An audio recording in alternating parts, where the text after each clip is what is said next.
YouTubers ಲಕ್ಷಗಟ್ಟಲೆ ಹಣವನ್ನು ಗಳಿಸ್ತಾರೆ. ಒಬ್ಬ ಯೂಟ್ಯೂಬರಿಗೆ ಬ್ರ್ಯಾಂಡ್ ಕಾಂಟ್ಯಾಕ್ಟ್ ಮಾಡಿ ಇದು ಒಂದು ಮೇನ್ ಅರ್ನಿಂಗ್ ಸೋರ್ಸ್ ಅದ. ಮೊದಲೇ ಮೆಥಡ್ ಗೂಗಲ್ ಆ್ಯಡ್ಸೆನ್ಸ್. ಇದು ಪ್ರತಿಯೊಬ್ಬ ಯೂಟ್ಯೂಬರ್ದ ಮೇನ್ ಅರ್ನಿಂಗ್ ಸೋರ್ಸ್ ಆಗಿರ್ತದೆ. ಎರಡನೇದು ಬ್ರ್ಯಾಂಡ್ ಪ್ರಮೋಷನ್. ಇದು ಒಂದು ಮೇನ್ ಅರ್ನಿಂಗ್ ಸೋರ್ಸ್ ಅದ.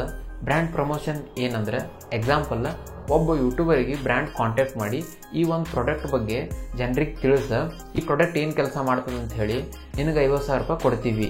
ಈ ರೀತಿ ಮಾಡೋದಕ್ಕೆ ಬ್ರ್ಯಾಂಡ್ ಪ್ರಮೋಷನ್ ಅಂತ ಕರಿತೀವಿ. ಇದೊಂದು ಭಾಳ ದೊಡ್ಡ ಅರ್ನಿಂಗ್ ಸೋರ್ಸ್ ಅದ. ಮೂರನೇದು ಅಫಿಲಿಯೇಟ್ ಮಾರ್ಕೆಟಿಂಗ್. ನಾನು ನೋಡಿದ್ರ ಪ್ರಕಾರ ಅಮೆಝಾನ್ ಅಫಿಲಿಯೇಟ್ ಮಾರ್ಕೆಟಿಂಗ್ ಫೇಮಸ್ ಅದ.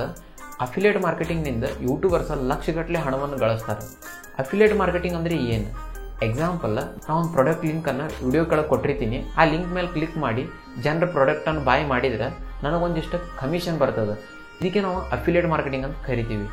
ಈ ಎಕ್ಸಾಂಪಲ್ ನಿಮಗೆ ಅರ್ಥ ಆಗೈತೆ ಅಂತ ಅನ್ಕೋತೀನಿ. 4ನೇದು ಚಾನಲ್ ಮೆಂಬರ್ಶಿಪ್. 5ನೇದು super thanks and super chat.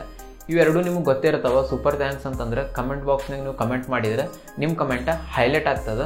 ಅಲ್ಲಿದಿಂದ ಒಬ್ಬ ಯೂಟ್ಯೂಬರ್ ಹಣವನ್ನು ಗಳಿಸ್ತಾನೆ. ಸೂಪರ್ ಚಾಟ್ ಅಂತಂದ್ರೆ ಲೈವ್ ಬಂದಾಗ ಅವ್ರು ಮಾಡಿರುವಂಥ ಕಮೆಂಟ್ ಟಾಪ್ದಾಗ ಬರಲಿ ಅಂತ ಹೇಳ್ಕಿಸಿಂದ ಸೂಪರ್ ಚಾಟನ್ನು ಯೂಸ್ ಮಾಡಿಕೊಂಡು ಭಾಳಷ್ಟು ಮಂದಿ ಆಡಿಯನ್ಸ್ ಕಮೆಂಟನ್ನು ಮಾಡ್ತಾರೆ. ಅದಕ್ಕೆ ಸೂಪರ್ ಚಾಟ್ ಅಂತ ಕರಿತೀವಿ. ಇವೆರಡೂ ಒಂದು ರೀತಿಯಾದಂಥ ಇನ್ಕಮ್ ಸೋರ್ಸ್ ಅದ ಒಬ್ಬ ಯೂಟ್ಯೂಬರಿಗೆ. ಪ್ರತಿಯೊಬ್ಬ ಯೂಟ್ಯೂಬರ್ ಈ 5 ರೀತಿಯಿಂದಂತರೂ ಹಣ ಗಳಿಸ್ತಾನೆ. ಇವು ಬಿಟ್ಟು ಇನ್ನೊಂದು ಸ್ವಲ್ಪ ಅದಾವ. ನೆಕ್ಸ್ಟ್ ವಿಡಿಯೋದಾಗ ನಾ ಕವರ್ ಮಾಡ್ತೀನಂತ. ಮುಂದಿನ ವಿಡಿಯೋ ಸಿಗೋಣ. Bye friends.